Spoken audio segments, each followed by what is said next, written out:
Bonjour à tous, je suis là avec ma tasse de café, même s'il fait très très chaud. À mon avis, il fait 30 degrés en Belgique. Je suis très content d'être avec vous, même si le titre d'aujourd'hui n'est pas très très, on va dire, optimiste, hein, déception et doute. Mais c'est parce qu'en fait, c'est une période très très intense. Je travaille avec mon cher Simon, je travaille avec ma classe virtuelle. Tout le monde est en examen, mes propres enfants ont beaucoup de stress aussi. Et donc, moi-même, je suis un peu surmenée, si on peut le dire. Pour moi, le stress est différent parce que moi-même, je ne dois pas faire moi-même des examens, mais quand même, j'absorbe un tout petit peu comme une éponge les émotions que les jeunes m'envoient. On va discuter de tout ça, hein, de Simon, de Omar, de Lina, enfin de plein de jeunes qui sont venus vers moi. Je ne veux pas me faire de compliments aujourd'hui, même si j'en ai reçu, mais je veux vraiment qu'on discute ensemble un peu, désolé, de tout ce qui nous arrive et comment est-ce qu'on peut gérer cette période d'examen qui est quand même pas très facile. Mais d'abord, vous le savez, la petite musique, moi je prends un peu de café aussi pour me donner du courage parce que je dors très très peu, je travaille beaucoup. Donc d'abord un peu de café et puis on parle. J'espère que vous êtes là pour discuter avec moi.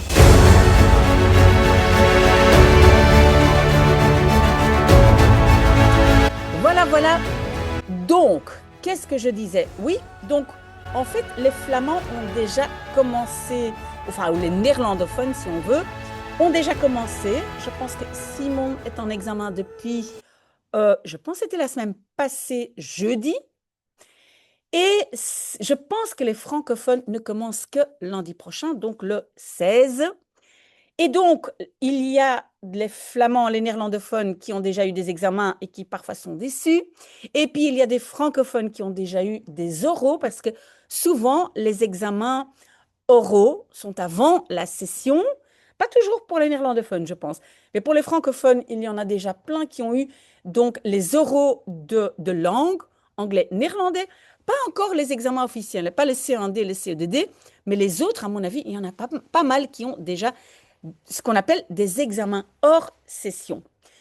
Et parfois, ça ne se passe pas très très bien. Et comment est-ce qu'on gère tout ça? Parce que on doit aussitôt reprendre les études parce que, vous le savez, hein, en Belgique, donc on fait l'examen le matin et l'après-midi, on est libre pour étudier et le lendemain, on a à nouveau un examen. Mais donc, j'ai discuté avec Simon et Simon était très, très déçu. Je pense que c'était hier. Donc, en fait, hier, il a fait son examen de néerlandais. Il avait étudié énormément. Il a fait beaucoup de syntaxe parce que dans les écoles néerlandophones, même si on est, parce que Simon est déjà en cinquième, même en cinquième secondaire, on doit encore faire beaucoup de syntaxe, hein, analyser les phrases, sujet, verbe, complément, etc. Donc, il avait étudié énormément.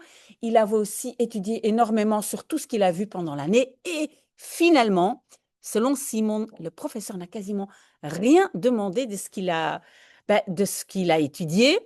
Et c'était beaucoup plus, je pense, interpréter des textes, lire, écrire. Voilà. Mais en tout cas, moi, je vais rencontrer Simon ce soir, hein, comme quasiment tous les vendredis soirs. Aujourd'hui, Simon, il a histoire. Mais il était tellement, tellement déçu hier que ce n'était pas facile de se remettre au travail. Maintenant, Simon, il a aussi la chance qu'il a une très, très chouette maman qui a pris congé, qui est là.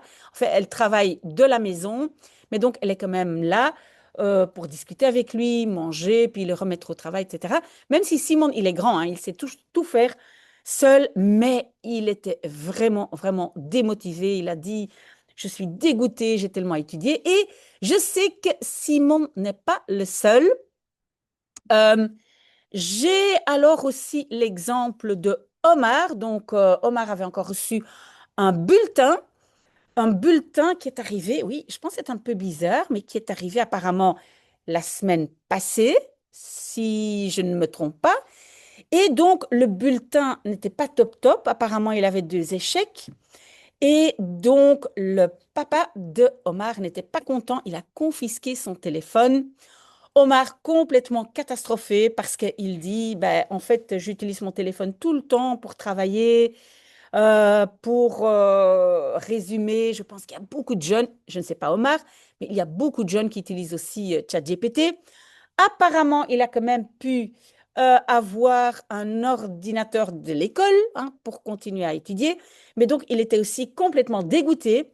De l'autre côté, peut-être c'est une bonne chose que, voilà, donc en fait, si on confisque le téléphone, ben, on ne peut pas aller sur TikTok, etc.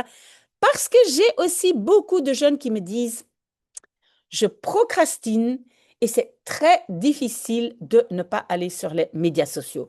Donc, c'est quand même un problème réel. Alors, j'avais aussi Lina, et donc il y a beaucoup d'étudiants de ma classe virtuelle, hein, mais donc Lina, malheureusement, c'est assez horrible, mais Lina avait étudié pour le mauvais examen. Donc, elle a étudié histoire et elle avait français, mais je pense quand même que histoire peut aider un peu avec le cours de français, parce que pour le cours de français, je pense qu'elle a vu tous les courants artistiques, etc. Donc, son examen n'était pas mauvais, mais elle était catastrophée et elle m'a dit que elle a reçu l'examen et pendant au moins une demi-heure, elle n'a rien su faire tellement elle était déboussolée par le fait d'avoir étudié le mauvais examen. Alors, il y a encore quelqu'un d'autre. C'était qui encore? Je pense que c'était Loïc, si je ne me trompe pas, qui a dit, mais moi, en fait, j'ai dû tirer une question et je connaissais toutes les questions sauf celle-là. Ça, Loïc, normalement, bah, ça, on doit tout étudier. Mais bon, je comprends, il y a énormément de déceptions et de catastrophes. Et alors, qu'est-ce qu'il faut faire? Mon premier conseil, mais à la fin de cette vidéo, je vais énumérer encore les conseils, mais la première chose qu'il faut faire, c'est que pendant l'examen, on ne se pose pas de questions. On n'est pas en train de dire, est-ce que je vais doubler? Est-ce que je ne dois pas faire autre chose l'année prochaine? Est-ce que je fais le calcul peut-être si science, je fais bien? Alors, non. Pendant les examens, on fait l'examen. Si c'est une déception, on essaye de mettre ça voilà, de côté et on se concentre, on se met sur pilote automatique. On ne commence pas à réfléchir, à évaluer pendant la session d'examen. Je sais que c'est très facile à dire, mais c'est comme ça qu'il faut avancer. Il ne faut pas mettre en danger le prochain examen. Et avant de vraiment ne pas passer, doubler son année, il faut quand même plus qu'un ou deux échecs en général. Donc, ça, c'est le premier conseil. On fonce.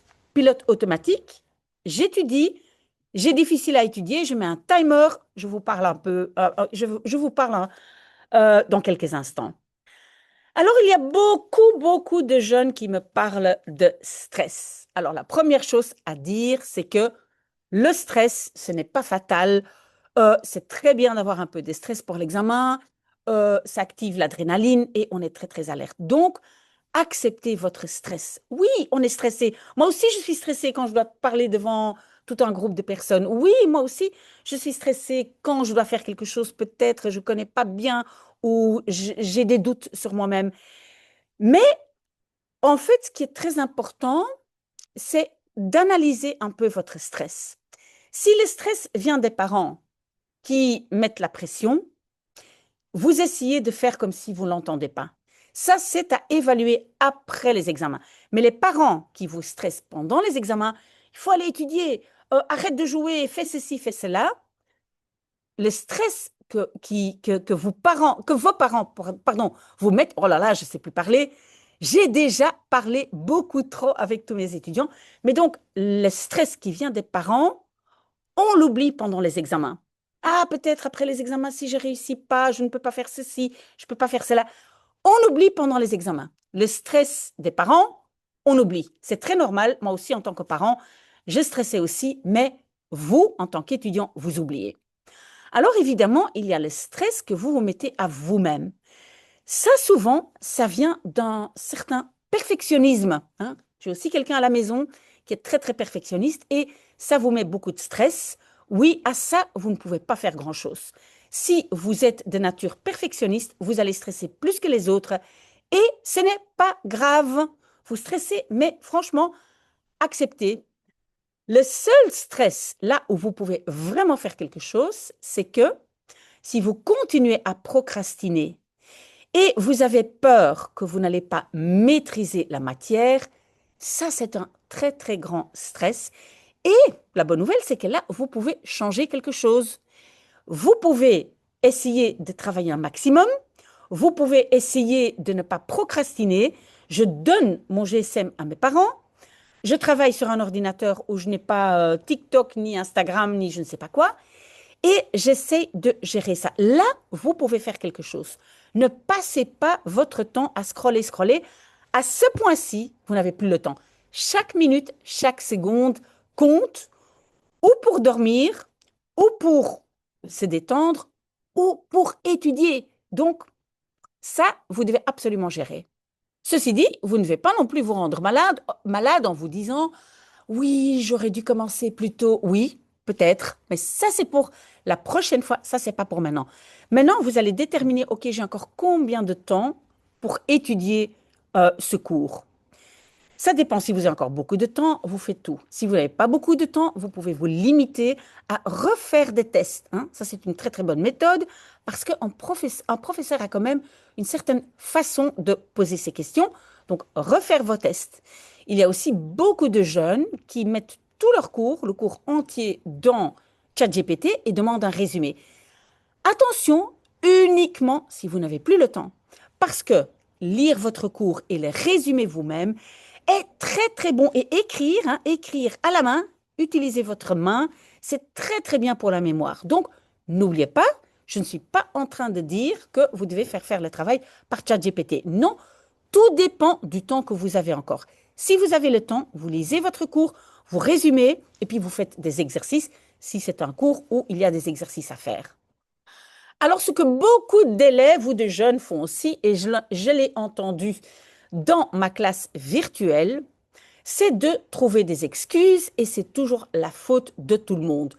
Oui, donc je n'ai pas fait un bon examen parce que justement, j'avais la question que je ne connaissais pas, ou mon prof a été très très vache, ou voilà, le prof a posé des questions qu'il n'avait pas bien expliquées en classe, c'était de la matière qu'on n'a pas vue, etc.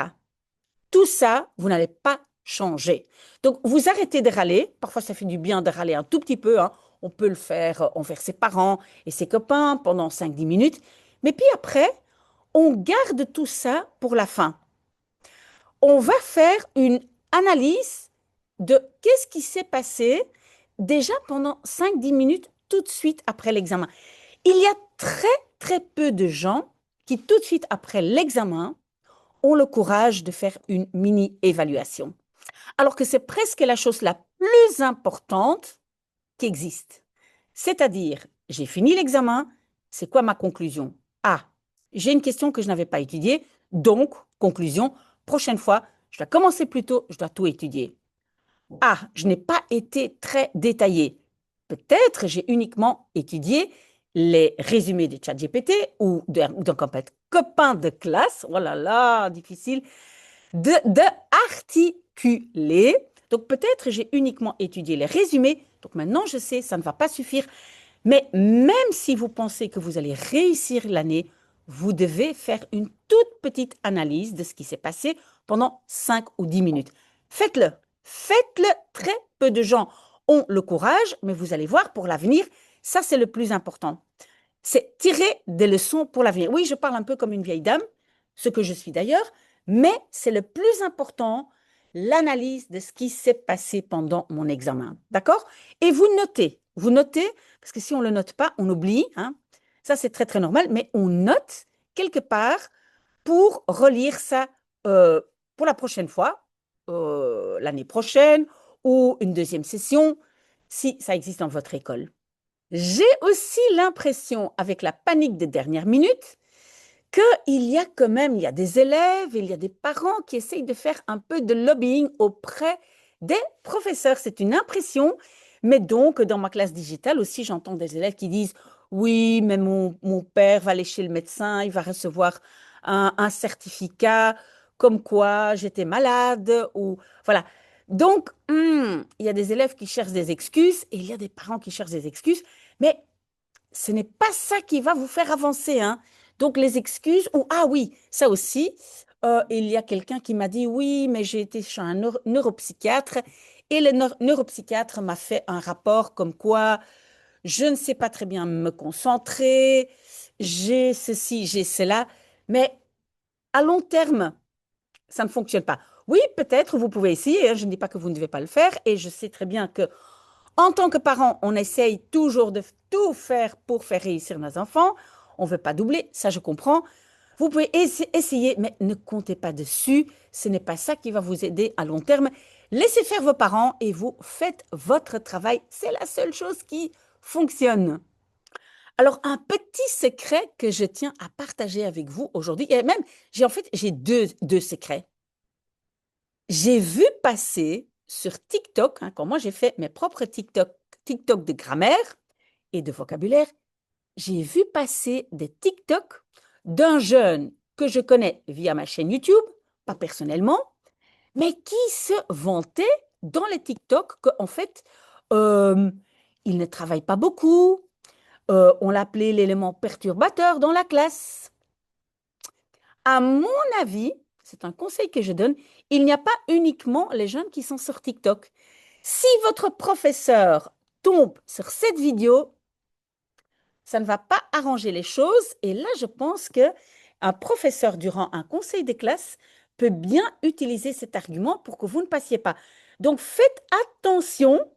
Et je pense aussi tout de suite à quelque chose, c'est que, et j'en ai déjà parlé, c'est que c'est très, très important de se retrouver dans une classe ou un groupe de travail qui a envie de travailler. Parce que se vanter de je ne travaille pas, je perturbe un peu mon groupe, ma classe, ça, c'est pas une stratégie à long terme. Donc, la personne, et je ne vais pas dire le nom de la personne que j'ai vue, mais si vous êtes dans le cas, il y a aussi des professeurs qui sont sur TikTok et qui vont voir ce que vous postez et que vous ne prenez pas vos études au sérieux. Donc, moi, je déconseille absolument. Alors, avant de partager donc mon deuxième petit secret, quelque chose que j'ai appris cette semaine, je veux vous donner quand même quelques conseils pour maintenant travailler. Parce que maintenant, c'est maintenant, les examens sont là, il n'y a plus le choix. Alors, je ne doute pas de moi-même. C'est pas le moment. J'essaie de ne pas penser aux examens qui se sont mal passés. Voilà, je mets ça de côté.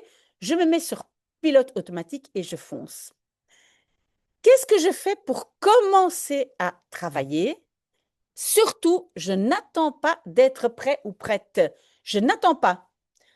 Je m'assieds devant mon bureau, je compte jusque 10 et je suis partie. C'est la règle des 10, je compte jusque 10. 1, 2, 3, 4, 5, 6, 7, 8, 9, 10 et je m'y mets. Je prends mon cours et je commence. Ou bien j'ai encore le temps de tout lire, résumer, prendre note, puis faire des exercices. Ou bien, si j'ai très très peu de temps, je peux demander de l'aide de ChatGPT, etc. Ou je peux demander des notes d'autres personnes de la classe. Ok, si je ne m'en sors pas, je demande sur le groupe classe. Souvent, vous avez un groupe classe, je pense que c'est souvent sur WhatsApp. Vous demandez de l'aide aux copains, des solutions d'exercice, etc. Je refais les tests que les profs ont faits. Très important aussi. On va voir, ah oui, certains profs demandent beaucoup de théorie, moins d'exercices, ou l'inverse, il y a des profs qui demandent beaucoup d'exercices et moins de théorie, etc. Quelle théorie je vais étudier parce qu'il y a des choses qui sont très très longues et très compliquées à déchiffrer. Est-ce que ça vaut la peine? Est-ce que j'ai suffisamment de temps? Donc, vous devez vraiment aussi élaborer une stratégie concernant la matière que vous allez étudier. Quand vous avez fait tout ça et vous avez épuisé toutes les ressources, hein, alors vous demandez à qui? Ah, moi, je reste à votre disposition. J'essaye d'aider tout le monde, hein, je suis présente sur la classe digitale. J'essaye de temps en temps aussi de poster une vidéo, hein. Ce n'est pas toujours possible parce qu'il y a beaucoup de demandes, mais comptez quand même sur moi. Vous savez que je suis toujours là pour vous aider. Alors, une petite réflexion. pour tous ceux qui utilisent ChatGPT, parce que moi, je réfléchis quand même beaucoup à ça. Quand moi, j'étais jeune et quand je suis partie aux États-Unis pour étudier là-bas, c'était très à la mode très à la mode. Je veux dire, tout le monde prenait la voiture pour tout faire. Et je me rappelle donc le drive-thru, hein, le drive-thru, vous connaissez, hein, on a ça chez McDonald's, Quick, etc. Et donc, on passe avec la voiture, on ne doit même pas sortir, on ouvre le carreau, on paye et on reçoit, que ce soit une glace, que ce soit à manger un burger ou voilà, quoi que ce soit. Donc, résultat, beaucoup d'Américains ne marchent plus jamais. Ils prennent la voiture pour tout faire. Et qu'est-ce qu'on a vu X années plus tard? Qu'il y a beaucoup d'Américains qui sont obèses, ce qui n'est pas bon pour la santé, etc. Alors, au niveau nourriture, on a aussi commencé, aux États-Unis, mais chez nous aussi, hein, à mettre du sucre dans tout. Hein. On ne mange pas des choux de Bruxelles, non, on préfère plutôt des donuts. Mais qu'est-ce qu'on a vu X années après, qu'en fait, il y a beaucoup de maladies liées à la nourriture. Donc, on a déjà dans le passé choisi la facilité, que ce soit par la voiture ou la nourriture ou quoi que ce soit. Et on a vu que finalement, ce n'est pas bon pour nous, ce n'est pas bon pour notre santé. Donc, je me pose la même question en ce qui concerne ChatGPT. Si maintenant vous faites faire tout le travail par ChatGPT, vos neurones ne vont plus faire le travail. Et si vos neurones ne font plus le travail, je pense qu'il y a de plus en plus de maladies, peut-être d'Alzheimer, de démence précoce, etc. Donc, on a quand même, les études ne sont pas encore tout à fait claires, mais on dit quand même que si vous continuez à utiliser vos neurones, vous pouvez éviter ou au moins postposer des maladies comme Alzheimer, etc. Donc, les études nous montrent quand même cette direction. Donc, je pose la question à tous ceux qui font tout avec ChatGPT. Peut-être quand même utiliser un peu les neurones. En tout cas, moi, je l'ai fait et je vous encourage de le faire aussi. Alors, ma dernière petite anecdote, c'est assez incroyable, mais donc j'ai rencontré aussi par ma chaîne YouTube un professeur. Un professeur, mais je ne sais plus ce que... C'est une femme, je ne sais plus ce qu'elle donne comme cours, mais elle m'a dit qu'elle a en fait réussi ses secondaires en trichant. Il y a beaucoup de cours qu'elle n'a jamais étudiés. Elle a triché. Elle a expliqué un peu les façons de tricher, mais c'était tellement complexe et ingénieux que je me suis dit, mais en fait, pourquoi elle a mis tellement d'énergie à organiser la triche que de vraiment étudier? Mais bref, donc, cette prof a dit, moi, j'ai réussi en trichant. Et alors, j'ai posé la question, mais pourquoi alors est-ce que vous voulez être prof ou vous êtes devenu prof? Et en fait, elle dit, parce que je veux essayer de passer le message, que je n'ai pas du tout de culture générale. Il y a beaucoup de choses que je ne connais pas. Je ne connais pas les courants littéraires. Je ne connais rien en histoire. Il y a beaucoup de cours. Elle n'a jamais étudié de la vie. Et elle dit, c'était très, très difficile d'abord, je pense, à la haute école. Ça, c'est une chose. Je pense qu'elle n'avait pas étudié français ou histoire. C'était quelque chose dans les sciences. Et donc, d'abord, elle a eu très, très difficile et elle se sent handicapée parce qu'elle dit, je n'ai aucune culture générale. Et j'ai trouvé ça incroyable. Et donc, moi, en fait, je lui ai posé la question. J'ai dit, mais maintenant, vous êtes prof. Et est-ce qu'il y a peut-être quelques conseils à donner aux professeurs qui surveillent? Parce que vous êtes vous-même professeur, vous devez sûrement surveiller des élèves qui font des examens. Et qu'est-ce que vous faites? Et elle m'a dit, la seule chose qui fonctionne, c'est de passer tout le temps dans les bancs, tout le temps circuler, circuler, circuler. Bon, j'imagine que ça doit être un peu fatigant quand on surveille, mais elle a dit, ça, c'est la seule chose à faire. Moi, j'ai trouvé ça incroyable. Un prof ou une prof qui dit qu'elle a réussi en trichant, incroyable. Bref, je pense que j'ai fait suffisamment de blabla pour aujourd'hui. J'ai dit ce que je voulais dire. J'espère qu'après les examens, tout le monde va prendre le temps de réfléchir. Hein. On va réfléchir ensemble à ChatGPT, de quelle façon quand même ChatGPT peut nous aider. Et qu'est-ce qu'on peut faire quand même pour continuer à utiliser nos neurones? Mais donc, je finis par quelques règles pour les étudiants. Comment ne pas procrastiner? Donc, pas de GSM, je le donne à mes parents, je mets un timer. Étudier ensemble, que ce soit vraiment ensemble dans une bibliothèque ou chez quelqu'un à la maison, ou aussi en ligne. Mes enfants, ils étudient en ligne. Je vois comme ça plein de petites cases sur leur ordinateur. Comme ça, voilà, au moins, on est concentré. Alors, comment me préparer? Vous le savez. Donc, si vous avez le temps, vous utilisez votre cours.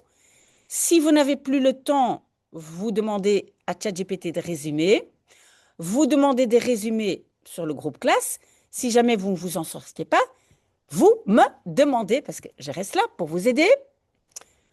Le conseil n'est pas ChatGPT. Le conseil, c'est vraiment, j'étudie moi-même. Hein. C'est uniquement quand je n'ai pas le temps. Alors, comment rester motivé? Ça, c'est, je mets mon pilote automatique. Hein. Je ne suis pas en train de tout le temps penser à, oh là là, j'ai fait un mauvais examen. Non, j'oublie.